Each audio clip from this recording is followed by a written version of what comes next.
Sabe que tem uma discussão que nós temos que riba, seguro, no momento que vou começar a discussão arriba o tema aqui, a diferente resistência, essa aqui está mais natural, mas nós também com diferente economia não abre porta para o conceito de Uber na Aruba.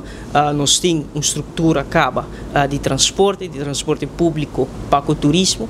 Essa aqui para o não acordo discutir. Essa aqui tem uma prerrogativa do ministro de transporte público do ministro Dowers, de meu conceito. Essa aqui nós temos que sentar na mesa e ver discussão, maneira nós indicar acaba. A economia não está evolucionando, inovando, modernizando, e nós na Aruba também temos que começar a iniciar o diálogo e iniciar a discussão aqui maneira a no momento que você trata de cambio de manejo, de revolução de manejo de um país, sempre está iniciar através do canal de diálogo. Eu me seguro que a pessoa também está fazendo um estudo de aqui, nós mestres começar a compilar capacidade, mas também conhecimento da área aqui.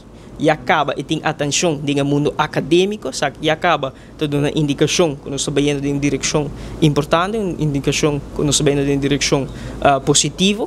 E me querer next passo seguinte, também está para fazer aqui uma discussão nacional. E me seguro que tem várias partes que estão sentadas na mesa, tem diferentes conceitos, diferentes grupos envolvidos. Essa aqui não é uma decisão que eu tenho que tomar unilateralmente, mas está um conceito que começa a carregar ampliamente dentro da comunidade, cultura por parte e essa é algo que nós temos que visa de uma ou outra forma pôr em agenda para começar o processo de diálogo referente a introduzir o conceito aqui e maneira nós indicar de nós nós mira que a economia mundialmente está inovando, modernizando e a Aruba não tem nenhuma exceção.